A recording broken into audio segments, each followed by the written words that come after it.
기쁨 주네 그 큰 사랑.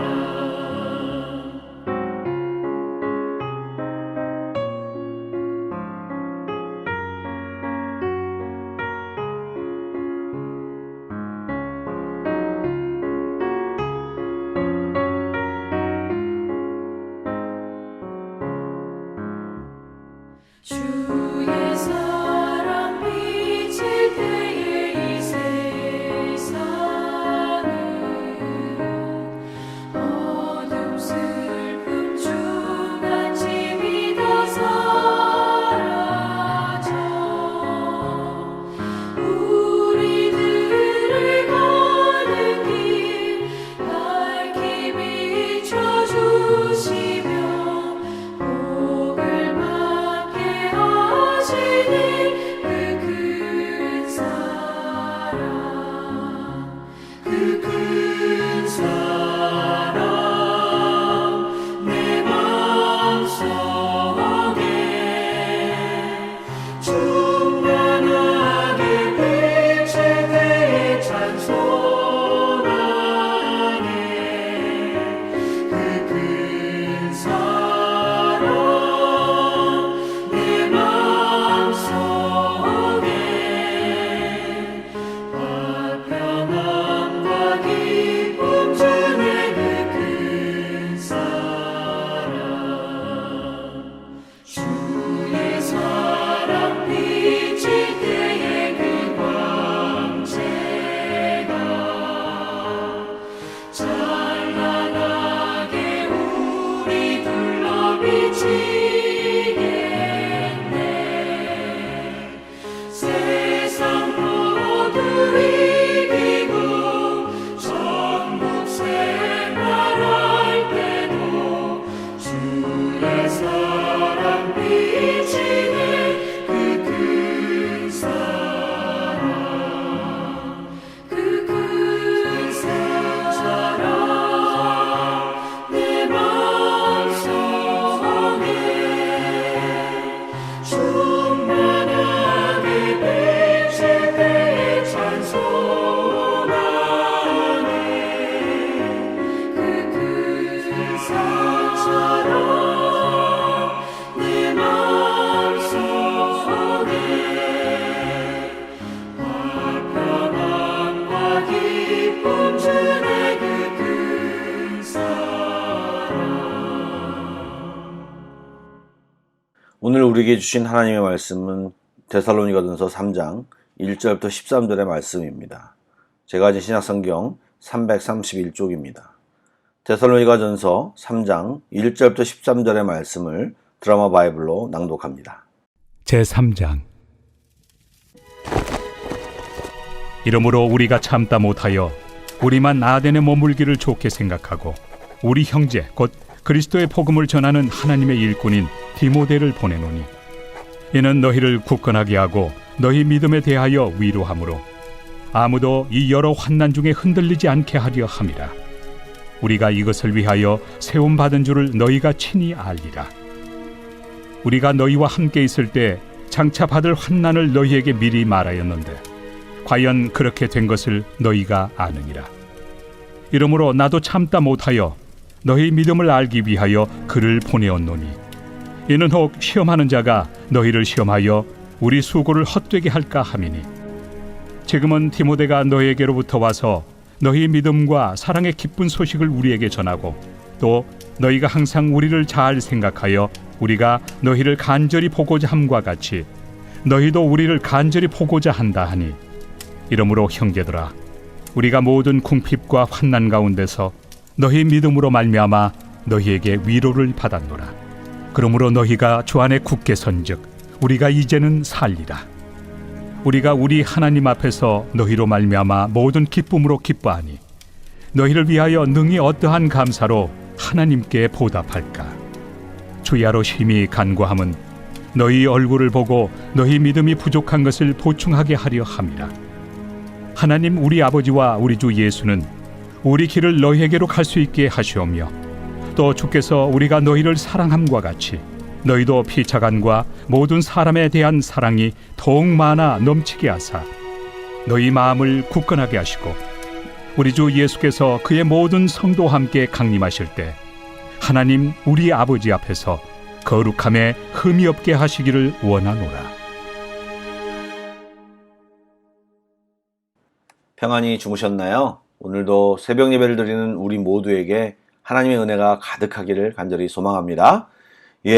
어제 말씀드린 대로 사도 바울은 데살로니가에서 있었던 유대인들의 폭동으로 인해 베레아 지역으로 이동했는데 그 박해하던 유대인들이 베레아까지 쫓아와 문제를 일으키자 바울은 남부 지역인 아덴까지 내려와야 했습니다. 아덴에서 잠시 머물며 복음을 전하고 있을 때 복음의 열매까지 있었던 데살로니 교회가 궁금할 수밖에 없었고 걱정이 되어서 그곳 교회의 상황을 알아보고자 디모데를 보냅니다. 이후 바울은 고린도로 이동하게 되는데 고린도로 되돌아온 디모데와 실라를 통해 데살로니가 교회의 소식을 듣게 됩니다. 바울이 디모데를 보내는 것은 교인의 성도의 수와 재정을 파악하기 위함이 아니었습니다. 디모데를 보내 교인들의 믿음 상태를 점검하기 위함이었습니다. 왜요? 복음을 받아들이자마자 박해를 당했고 오랫동안 가르치지 않았기에 정말 그들이 믿음을 유지하고 있는지 궁금하고 걱정이 되었기 때문입니다. 그런데 디모데가 너무 좋은 소식을 가지고 왔습니다. 데살로니가 교회 성도들이 믿음과 사랑을 가지고 잘 서 있고 그들이 바울 인행을 너무 보고 싶다고 이야기를 전해 들은 것입니다. 사실 아덴과 고린도 사역 초반에 사도 바울은 많이 낙심했습니다. 쫓겨왔죠. 아덴에서 사역의 열매가 별로 없었죠. 또 고린도에 가서 텐트 만든 일을 구한 것으로 봐서는 경제적인 것도 힘들었던 것 같습니다. 그런데 그러한 어려움과 불편함 속에서 데살로니가 교회 성도들을 염려하면서 힘든 마음이 가중되었던 상태였습니다. 그 생명이 어찌 되었을까? 어떻게 잘 신앙을 유지하고 있을까? 너무 궁금하고 걱정이 되고 알고 싶었던 것입니다. 여러분, 이 심정이 이해가 되십니까? 제가 청년 때 교회 후배들을 정말 열심히 양육했습니다. 휴가 기간도 사용하고 개인 월급도 사용하면서 복음도 전하고 어떻게 양육해 보려고 선교단체에 가서 배워서 가르쳐 보기도 하고 이단에 끌려갈 뻔했던 아이들을 데려오고 서로 싸우고 감정 싸움 속에서 있었던 아이를 뜯어말리며 정말 함께 울고 웃으며 지켜온 후배들이 있었습니다. 지금은 세계 여러 곳으로 흩어져 사는데 어떻게 지내나 생각이 날 때마다 궁금하기도 합니다.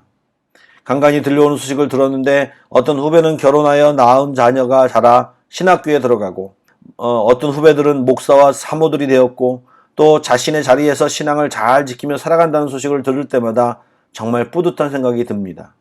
생각해보면 그때 내가 좀 더 알았다면 더 성숙해서 더 많은 것을 가르쳐 주었더라면 하는 그런 아쉬움이 많이 남습니다.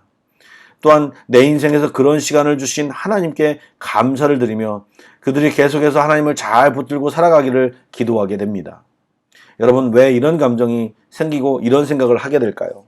단순히 그들이 후배여서가 아니라 복음을 전하며 영적인 씨앗을 뿌리며 사랑으로 섬겼던 존재들이었기 때문입니다. 사도 바울도 지금 애써서 자기 추종자를 만든 것이 아니라 하나님의 자녀를 만들고 낳은 것입니다. 수모를 당하며 고난을 당하며 듣지 않아도 될 말을 들으며 어렵게 복음을 전하고 그리스도인이 되었는데 그 잘하는 것을 보지 못하고 제대로 지도하지 못하고 나왔으니 염려하고 걱정하지 않을 수 없는 것이지요.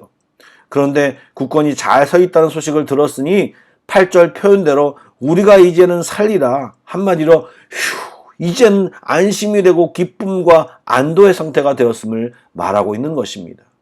사랑하는 여러분, 내 것, 내 새끼, 내가 만든 작품, 내가 애쓴 것에 대해는 애정이 있게 마련입니다. 여러분, 전도를 해보시기 바랍니다. 아니면 믿음에 연약한 형제자매를 몸소 섬겨보시기 바랍니다. 여러분, 주님의 마음을 가지고 섬기고 애쓰면 주님의 마음이 더 임하게 됩니다. 영적인 아비, 어미, 형, 누나 같은 마음을 갖게 됩니다. 이런 마음을 서로 가지고 모이는 공동체가 진짜 영적인 공동체인 것입니다. 저는 우리 한마음교회가 이런 마음들이 느껴지고 서로 나누어지는 그런 교회가 되기를 정말 소원합니다. 이것은 금방 될 수도 없고 또 각자 서로 애쓰지 않으면 도저히 이룰 수 없는 것입니다. 또한 무엇보다 주님이 은혜를 우리에게 주셔야 가능한 것입니다. 우리 공동체 안에 이런 영적인 움직임이 있도록 많은 기도를 부탁드립니다. 바울은 데살로니가 성도들이 믿음으로 서 있는 것을 듣고 기뻐하고 칭찬을 합니다. 그러나 완전한 신앙은 없습니다. 더욱이 데살로니가 성도들은 예수님의 재림과 종말론에 대한 바른 신학을 갖지 않고 있다고 합니다. 왜요? 바울이 제대로 가르칠 시간이 부족했던 것입니다. 10절 말씀을 읽어볼까요? 주야로 심히 간구함은 너희 얼굴을 보고 너희 믿음이 부족한 것을 보충하게 하려 함이라. 영적인 아비가 되니 지금 데살로니가 성도들의 부족한 것이 뭔지, 아직 덜 가르친 것이 무엇인지를 아는 것입니다. 그러니 그것들을 위해 기도를 합니다. 그래서 이제 그쪽으로 나아갈 길을 달라고 기도하는 모습을 봅니다. 오늘 말씀을 준비하면서 저는 11절 첫 단어에 시선이 머물렀습니다. 분명히 바울은 그들의 부족함을 알고 있고 그의 똑똑함이 데살로니가 성도들을 어떻게 교육할지도 잘 알고 있었을 것 같습니다. 그런데 그가 기도하는 것은 하나님 우리 아버지와 우리 주 예수는 우리의 길을 너희에게로 갈 수 있게 하시오며 라고 기도합니다. 지금 사도 바울은 모든 주도권이 하나님께 있음을 믿고 바울은 선포하고 있는 것입니다. 부족한 신학을 채우고 믿음을 보충하는 모든 역사는 바울의 일이 아니고 하나님이 하시는 일입니다. 인간의 노력이 선행되는 것이 아니라 하나님의 은혜가 선행되어야 하는 것입니다. 바울은 그것을 알고 그렇게 기도했던 것입니다. 내가 안다고, 내게 능력이 있다고, 내가 어떤 일을 할지가 다 보인다고 해도 하나님보다 앞서가는 것은 멈춰야 합니다. 우리들이 제일 많이 실수하는 것이 바로 이것입니다. 행동보다 앞서야 하는 것이, 말보다 앞서야 하는 것이 기도이고 하나님의 일하심을 초청하고 기다릴 줄 알아야 합니다. 하나님의 행하심이 진짜이고 가장 효과적인 것이고 최고인 것입니다. 우리는 이미 사람에 대한 개인적인 판단과 평가가 다 있습니다. 물론 교회에 대한 것도 마찬가지입니다. 그러나 여러분 멈추시기 바랍니다. 그 판단과 평가, 또 내 생각을 내려놓고 하나님이 그 사람에게 또 교회에 대한 은혜를 베풀어 주시기를 기도해야 합니다. 그런 믿음이 진짜 믿음입니다. 시작은 하나님과 잘 시작했다가 내가 주인 되는 경우가 얼마나 많은지요. 우리 교회가 그렇게 되지 않기를 기도해 주십시오. 나의 신앙생활도 나의 비전도 내가 앞서지 않고 주의 인도하심을 따라 한 걸음 한 걸음 걸어가기를 기도하며 그런 사람을 살아내기를 바랍니다. 또 가족을 생각하며 그들의 부족함을 내가 메꾸는 것이 아니라 하나님이 그 가족 한 사람 한 사람에게 은혜를 베풀어 달라고 먼저 기도하시기 바랍니다. 오늘 하루 주님께 온전히 맡기며 가정에서, 직장에서 우리가 가는 곳곳마다 승리하는 귀한 하루가 되기를 축복합니다. 아멘. 기도하겠습니다. 사랑해 주님, 오늘도 바울과 데살로니가 교회의 관계를 바라보며 우리 자신과 교회를 돌아봅니다. 하나님이 우리에게 몸된 교회를 사랑하게 하여 주시고 지체 한 사람 한 사람을 섬길 수 있는 열정을 주옵소서. 우리 교회가 하나님이 기뻐하시는 교회로 계속 변화되게 하여 주옵소서. 하나님, 우리들이 너무 부족합니다. 우리 교회는 너무 부족합니다. 우리를 긍휼히 여기시사 하나님의 은혜의 복을 내려 주옵소서. 성령의 역사가 일어나게 해주시고 인간의 노력으로 된 보충이 아니라 하나님이 주시고 하나님이 주도하시는 또 이끄시는 놀라운 부흥과 역사가 우리 삶 속에 우리 교회에 일어나게 하여 주옵소서.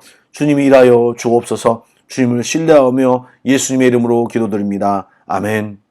계속해서 프레이 투게더 1, 2, 3 기도 제목으로 기도하신 뒤에 개인 기도로 나아가겠습니다.